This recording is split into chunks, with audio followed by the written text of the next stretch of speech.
আমার পাশে এখন কোন বাইক সেটা হয়তো আপনারা বুঝতে পারতেছেন। আর এটা হচ্ছে বাংলাদেশের প্রথম R1M, যেটা রাস্তায় চলতেছে, বাংলাদেশি রাস্তায়।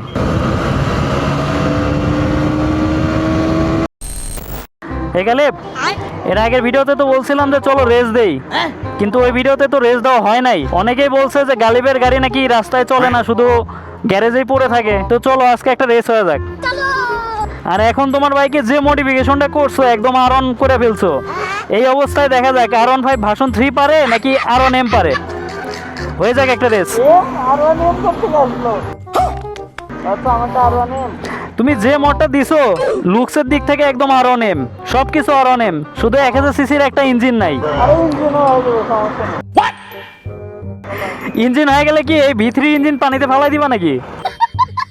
তো গাইস, আমার পাশে এখন কোন বাইক সেটা হয়তো আপনারা বুঝতে পারতেছেন। এটা হচ্ছে ম্যাও গালিবের ম্যাও বাইক, আর এটা এখন কনভার্ট হয়ে গেছে R1M, কারণ যে মডিফিকেশনগুলো হয়েছে তার সাথে রিসেন্ট মডিফিকেশন হয়েছে হচ্ছে সামনের এই কিটগুলা। তো যাই হোক, এর একটা ফাইনাল লুক আমি নিব, কিন্তু সেই ফাইনাল লুকটা নেওয়ার আগে এর আগের ভিডিওতে আপনাদেরকে দেখাইছিলাম যে গালিবের সাথে আমি রেস করতেছি, কিন্তু ওই ভিডিওতে রেসটা দেখানো হয় নাই। তো এখন আমরা দুজন রেস দিব, দেখা যাক আমার ব্লুবার্ড পারে নাকি ম্যাও গালিবের R1M পারে। একটা রেস হয়ে যাক।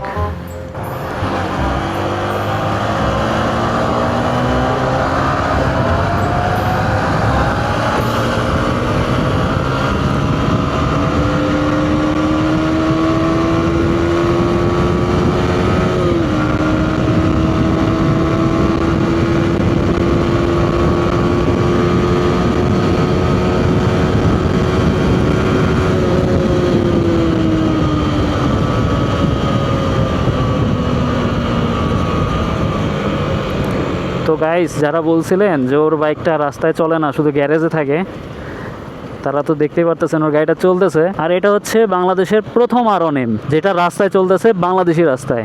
টপ স্পিড হয়ে যাবে, চলো।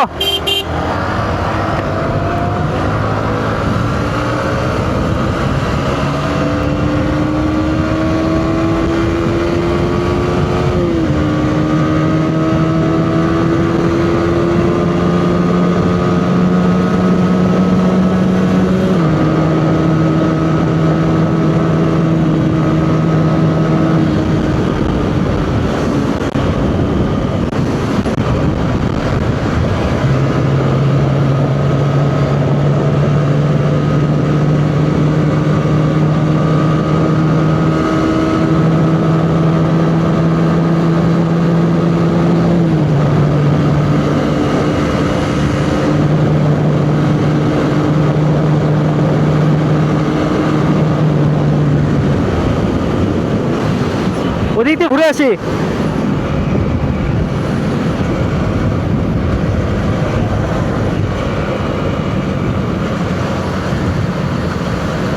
চলো,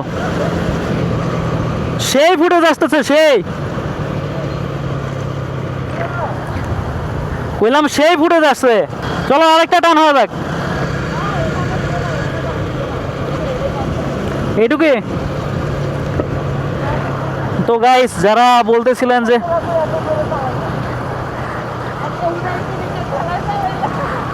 আমরা কিন্তু আসলে দুজনের কেউ ওইরকম স্পিডিং করি না, জাস্ট আপনাদেরকে দেখানোর জন্য এইটুকু একটা ক্লিপ নিলাম।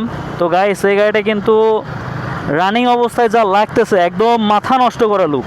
আর আমি যদি একটু সামনে থেকে দেখাই, সামনে থেকে কিন্তু একদম R1M, একদম হুবহু R1M।